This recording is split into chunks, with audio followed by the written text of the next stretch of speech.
शासन गरुडासन वृषभान साजे। ओम हर हर हर महादेव। द्वय भुज चार चतुर्भुज दश भुज ते सोहे। भोले दश भुज ते सोहे। तीनों रूप निरखता शंकर रूप निरखता त्रिभुवन जन मोहे।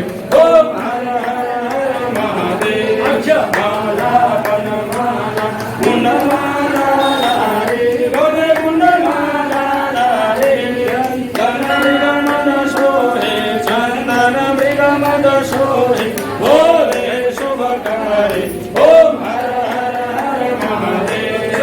अंबर पीतांबर वागंबर भोले वागंबर शनकादिक ब्रह्मादिक शनकादिक ब्रह्मादिक भूतादिक संगे।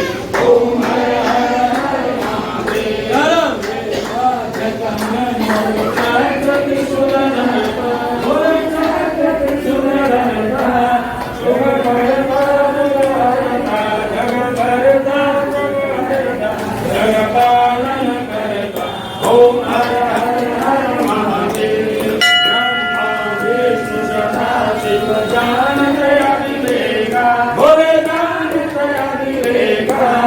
प्रणवाक्षर के मध्य ओम अक्षर के मध्य भेदेनो एक।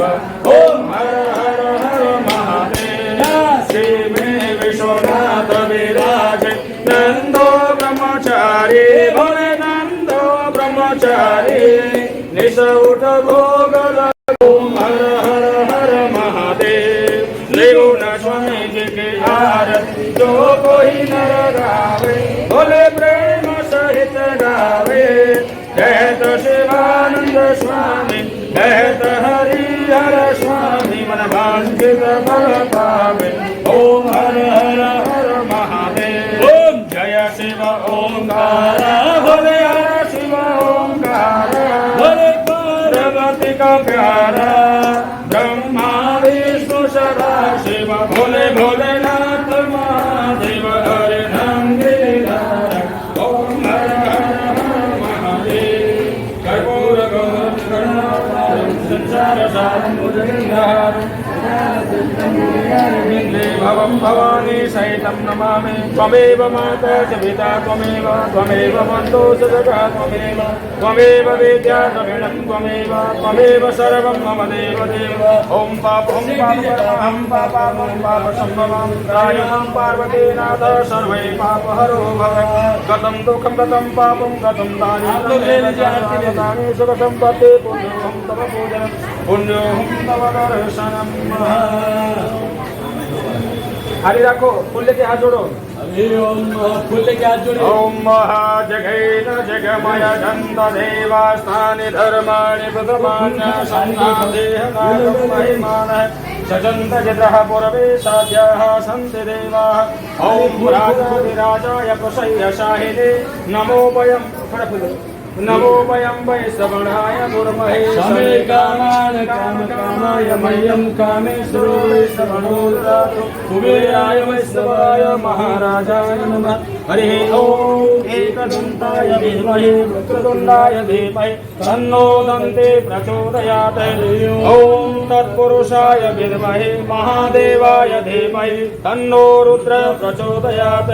सेवन्ति बकुलचम्पकपाटलातै पुन्नागजादिकरवेररसाल पुष्प बिल्ल प्रवाल तुलसी दलमञ्जरे वै त्वं पूजयामि शिव शङ्कर मे प्रसीद। सुगन्धि पुष्पाणि भवानि पुष्पाञ्जलि मया दत्तं गृहाणं परमेश्वर मंत्र पुष्पाञ्जलिं समर्पयामि। ओम श्री भगवते साम्ब सदा शिवाय नमः। शंकर भगवान की जय। हर हर हर महादेव शंभो। दारिद्र्य हर सर्व पाप हर सर्व रोग हर सर्व कष्ट हर महादेव शंभो। अपनी जगह पे हो सके तो अर्धा परिक्रमा कर लीजिए 3 बार। अर्धा मतलब होता है आधा। अर्धा परिक्रमा हाँ जी वैसा कर लीजिए वैसा। जय तीर्था पादानि प्रचलन्ति शिखाहस्तानि गङ्गिनाते गागुं सहस्रयोजने वदनुवा नितन्मसे यानि कानि पापानि यानि कानि पापानि जन्मान् सर्गतानि च तानि सर्वाणि पश्यन्तु प्रदक्षिणा पदे पदे बोलो शंकर भगवान की जय।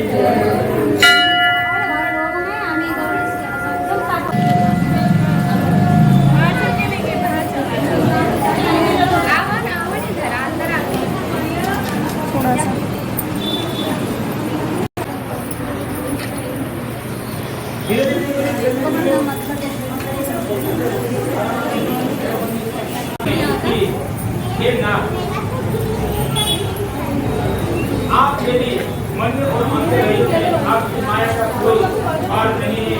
अब हम आपको किस प्रकार से प्राप्त करें? कौन से दान पुण्य फल से आप हमें प्राप्त हो सकते हैं, उसके बारे में आप हमें बताइए। जब माता पार्वती ने ऐसा पूछा तो शंकर भगवान कहते हैं, तब महादेव कहते हैं ये देवी सुनिए, जिस व्रत के बारे में मैं कहता हूँ वो व्रत परम गोप्य है और वही सर्वस्व है। जैसे तारागणों में चंद्रमा, ग्रहों में सूर्य, गौड़ों में ब्राह्मण और देवताओं में गंगा, पुराणों में महाभारत, वेदों में सामवेद, इंद्रियों में मन श्रेष्ठ है, वैसे ही पुराण वेद में इसका वर्णन भी आया है। तो उसी प्रकार से इस का भी महत्व उसी तरह से है। अब भाद्रपद मास के शुक्ल पक्ष के हस्त नक्षत्र तृतीया तिथि के दिन जो इस व्रत का अनुष्ठान करता है वो सब पापों से मुक्त हो जाता है। ये देवी उसके बारे में सुनिए। पहले हिमालय पर्वत पर इस व्रत को कैसे किया था उसके बारे में बता देता हूँ।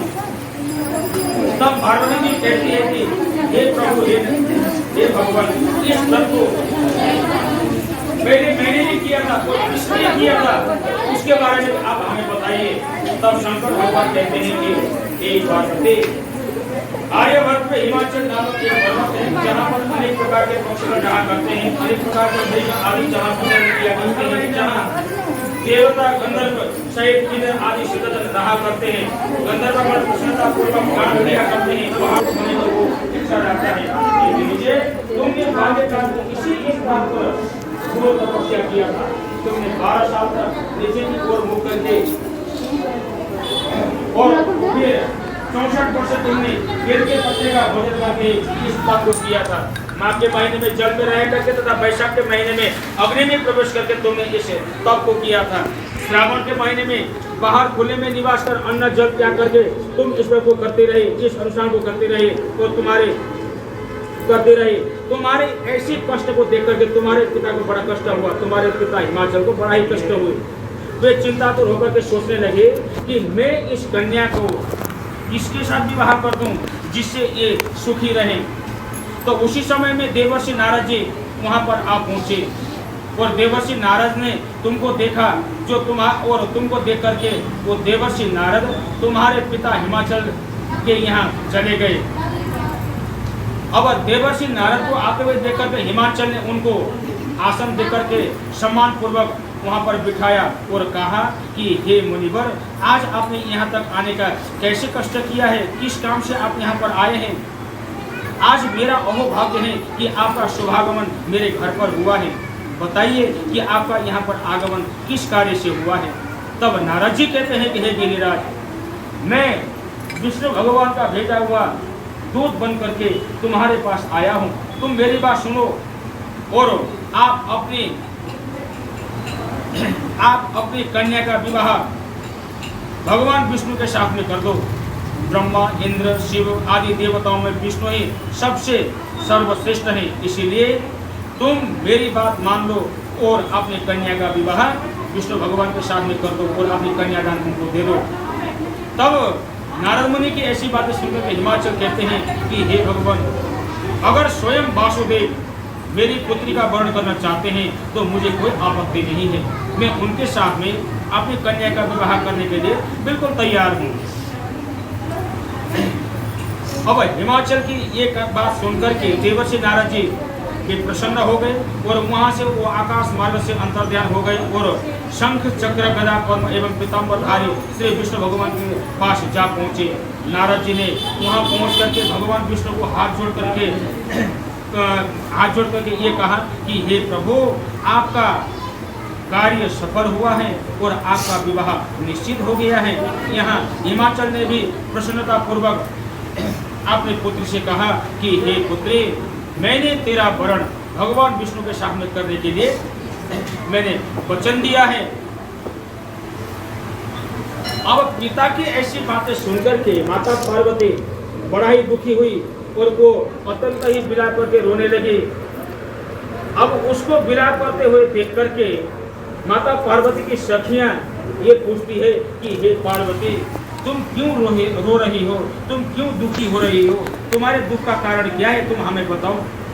तब माता पार्वती कहती हैं कि हे सखियों, मेरे इच्छा के विपरीत मेरे पिता ने मेरा विवाह भगवान विष्णु के सामने तय कर दिया है, लेकिन मैं तो बाल्यकाल से ही शंकर भगवान को अपने पति के रूप में मानती आई हूँ और मैं उन्हीं का ही आराधना करती हूँ। जब मैं शंकर भगवान को पति मानती हूँ तो फिर मैं विष्णु भगवान से कैसे शादी कर सकती हूँ। इसीलिए पिता ने मेरे साथ गलत किया है, मैं इसीलिए रो रही हूँ। अब मैं क्या करूँ, कहाँ जाऊँ, किसको बताऊँ। ऐसा करके वो विलाप करके रोने लगी। तब उनकी सखियाँ कहती हैं, हे पार्वती, तुम एक काम करो कि तुम यहाँ से अपने घर, अपने ये जगह छोड़ करके तुम यहाँ से चली जाओ और कहीं दूर जाकर के जंगल में जाकर के शंकर भगवान का आराधना करो। ऐसा करने से तुम्हारे मन को भी शांति मिलेगी और तुम्हारी मन की इच्छा और तुम्हारी मन की मुराद भी पूरी होगी। अब सखियों की ये बात सुनकर के माता पार्वती अपना घर छोड़ करके वहाँ से चली गई। अब माता पार्वती अब चली गई तो उधर हिमाचल को अब बड़ा ही दुख हुआ, क्योंकि अपनी कन्या वहाँ पर नहीं है। तो कन्या को ना देख करके हिमाचल बड़ा ही दुखित हो गया और वो बड़ा ही विलाप करके रोने लगा। उसको विलाप करके रोते हुए देख करके उसके आस पड़ोस के लोग आ गए और उससे पूछ रहे कि हे हिमाचल, तुम क्यों रो रहे हो, तुम क्यों दुखी हो रहे हो, इस दुख का कारण क्या है। तब हिमाचल कहता है कि मेरी कन्या कहीं गुम हो गई है, उसको कोई व्याघ्र हरण करके ले गया है या फिर कहीं कुछ ऐसा हो गया है कि मेरी कन्या मिल नहीं रही है, इसीलिए मैं दुखी होकर के रो रहा हूँ। न जाने वो कहाँ चली गई है या उसे किसी राक्षस ने मार डाला है। इस प्रकार कह करके वो गिरिराज दुखित होकर के वो रोने लगा। अब तत्पश्चात उसको हिमाचल को रोते हुए देख करके उसके सारे सगे संबंधियां कहते हैं कि हे हिमाचल, तुम दुखी मत हो, तुम्हारी कन्या को ढूंढने के लिए हम सब तुम्हारे साथ हैं, हम सभी मिलकर के तुम्हारी कन्या को ढूंढेंगे, तुम दुखी मत हो। ऐसा कह करके उसको सांत्वना देते हैं। और उस दिन माता पार्वती वहां से निकल करके वो अपने सखियों के साथ में वो एक भयानक जंगल में जा पहुंची और वहीं पर उसी जंगल में एक गुफा में बैठ करके रह करके वो घोर शंकर भगवान का घोर तपस्या करने लगी। उसने अपने अन्न जल सब त्याग कर दिया और वहीं पर उसने बालू का शिवलिंग बना करके वो वहीं पर वो पूजा करने लगी। उसी स्थान पर पूजा करते करते करते करते करते करते भाद्रपद मास के हस्त नक्षत्र युक्त तृतीया तिथि के दिन माता पार्वती के पूजा से प्रसन्न होकर के शंकर भगवान का आसन डोल दिया। तब शंकर भगवान प्रसन्न होकर के माता पार्वती के सामने सब लोग प्रकट होते हैं और माता पार्वती से कहते हैं कि ये पार्वती, तुमने किस मनोकामना के साथ में इतनी घोर तपस्या की है, तुम्हारी क्या इच्छा है, तुम मुझे बताओ, मैं तुम्हें वरदान दूंगा, तुम मुझसे वरदान मांगो। तब माता पार्वती ने शंकर भगवान से प्रसन्न होकर के वरदान मांगा कि हे प्रभु, आप मुझे पति रूप में प्राप्त हो, मेरी यही इच्छा है। तब शंकर भगवान ने माता पार्वती को तथास्तु कह करके उनको आशीर्वाद दे दिया और वहां से वो कैलाश पर्वत की ओर चले गए। और सुबह होते ही माता पार्वती ने उस बालू के शिवलिंग को नदी में विसर्जित कर दिया। तब जैसे ही वो शिवलिंग को विसर्जित कर रही थी, उसी समय में हिमाचल भी अपनी कन्या को ढूंढते हुए वहाँ पर आ पहुँचा और अपनी कन्या को वहाँ पर देख करके वो अपनी कन्या को गले लगा करके रोने लगा और पूछता है कि हे कन्या, तुम किस दुख के कारण इतने घनघोर जंगल में चली आई हो, तुम्हारे दुख का कारण क्या है, तुम मुझे बताओ। तब माता पार्वती ने अपने पिता से कहा कि हे पिता, आपने मेरे इच्छा के विरुद्ध मेरा वरण विष्णु भगवान के सामने कर दिया है, लेकिन मैं तो बाल्यकाल से ही शंकर भगवान को अपने पति मानती आई हूँ, इसीलिए मैं इसी बात से दुखित होकर के मैं यहाँ पर चली आई हूँ। ये पिता, अगर आप मेरे इच्छा के विरुद्ध कार्य करेंगे तो मैं घर नहीं जाऊंगी और मैं यहीं पर आत्महत्या करूंगी। तब हिमाचल कहता है कि हे कन्या, ऐसा मत बोल, जैसा तू चाहे कि वैसा ही होगा, तेरा विवाह मैं शंकर भगवान के साथ में कर दूंगा। ऐसा कह करके वो अपनी कन्या को लेकर के अपने घर चला गया और अब अपने घर की ओर चला गया। अब शंकर भगवान कहते हैं कि हे पार्वती, इस व्रत का नाम हरतालिका क्यों पड़ा है? क्योंकि तुम्हारी सखियां तुम्हें हरण करके जंगल में लेके गई थी, इसीलिए इसका नाम हरतालिका पड़ा हुआ है। तब पार्वती जी कहती है कि हे स्वामी, आपने इस व्रत का नाम तो बताया, किंतु मुझे इसकी विधि एवं इसके फल के बारे में बताइए। इस व्रत को करने से कैसे फल की प्राप्ति होती है? तब शंकर भगवान जी कहते हैं कि हे पार्वती, स्त्री जातियों के लिए अति उत्तम इस व्रत की विधि के बारे में सुनिए।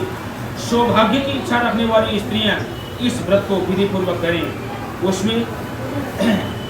उसमें पूरे दिन व्रत रख करके शाम के समय में माता पार्वती और शंकर भगवान के साथ में पूजा करें, कथा सुने और उसके बाद प्रार्थना पूर्वक शंकर भगवान का धन्यवाद करें और यथा योग्य ब्राह्मण को दान दें। इस तरीके से इस हरतालिका के व्रत को करने से हर स्त्रियों की मनोकामना अवश्य ही पूर्ण होती है, इसमें कोई संशय नहीं है। और जो भी स्त्री इस व्रत को नहीं करती हैं, वो धन और पुत्र के शोक से अधिक दुख पाती हैं तथा वो घोर नरक में चली जाती हैं।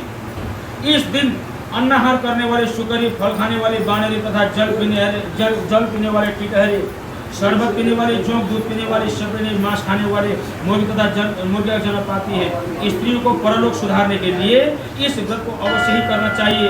व्रत के दूसरे दिन व्रत का पारायण करें, उसके पश्चात ब्राह्मण को यथा अपने सक्षमता के अनुसार दान दें और ब्राह्मण को अन्न दान दें, द्रव्य दान दें।